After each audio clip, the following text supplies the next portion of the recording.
Chapter 2. Wilbur. Fern loved Wilbur more than anything. She loved to stroke him, to feed him, to put him to bed. Every morning, as soon as she got up, she warmed his milk, tied his bib on, and held the bottle for him. Every afternoon, when the school bus stopped in the front of her house, she jumped out and ran to the kitchen to fix another bottle for him. She fed him again at supper time, and again just before going to bed. Mrs. Arable gave him a feeding around noontime each day, when Fern was away in school. Wilbur loved his milk, and he was never happier than when Fern was warming up a bottle for him. He would stand and gaze up at her with adoring eyes. For the first few days of his life, Wilbur was allowed to live in a box near the stove in the kitchen. Then, when Mrs. Arable complained, he was moved to a bigger box in the woodshed. At 2 weeks of age, he was moved outdoors. It was about blossom time, and the days were getting warmer. Miss Arable fixed a small yard specially for Wilbur under an apple tree, and gave him a large wooden box full of straw with a doorway cut in it, so he could walk in and out as he pleased. "Won't he be cold at night?" asked Fern. "No," said her father, "you watch and see what he does." Carrying a bottle of milk, Fern sat down under the apple tree inside the yard. Wilbur ran to her and she held the bottle for him while he sucked.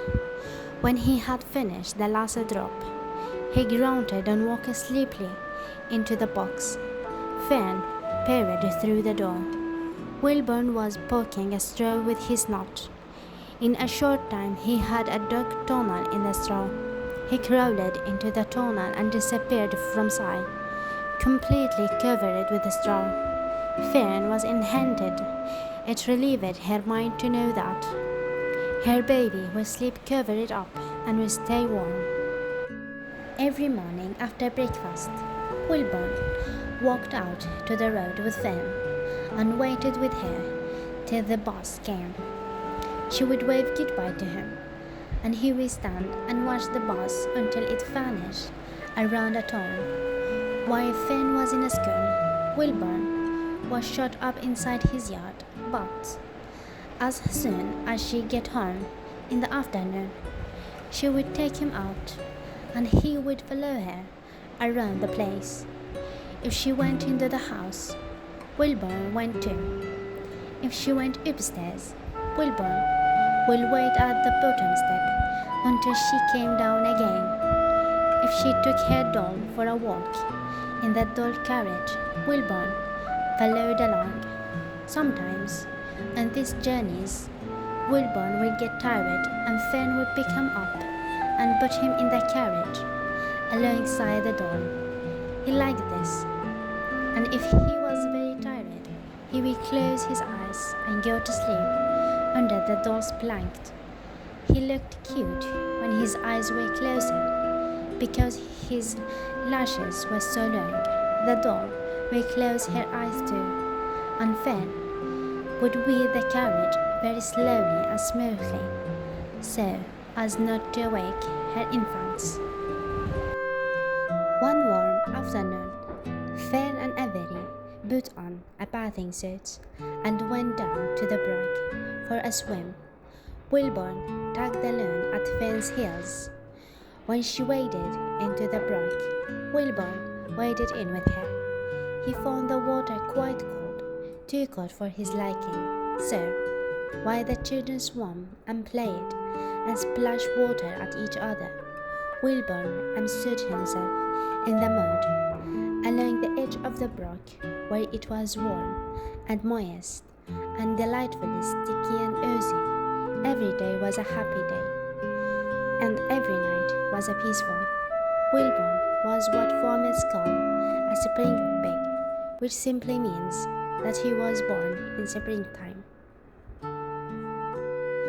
When he was 5 weeks old, Miss Arable said he was now big enough to sell, and would have to be sold. Fan broke down and wept, but her father was fearing about it. Wilbur's appetite had increased. He was beginning to eat scrap of food in addition to milk. Miss Arable was not willing to provide for him any longer. He had already sold Wilbur's 10 brothers and sisters. "He got to go, Fern," he said. "You have had your fun raising a baby pig, but Wilburn is not a baby any longer, and he has got to be sold."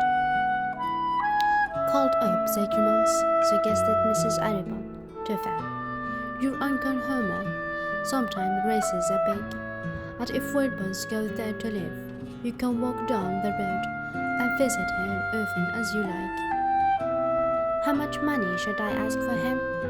Fan wanted to know. "Well," said her father, "he's a rat. Tell your Uncle Homer you've got a pig he will sell for $6, and see what he says." It was done, arranged. Fan phoned and got her Aunt Edith, and her Aunt Edith hollered for Uncle Homer, and Uncle Homer came in from the barn and talked to Fan. When he heard that the price was only $6, he said he would buy the pig. Next day, Wilbur was taken from his home under the apple tree and went to live in a manure pile in the cellar of Zachrymans' barn.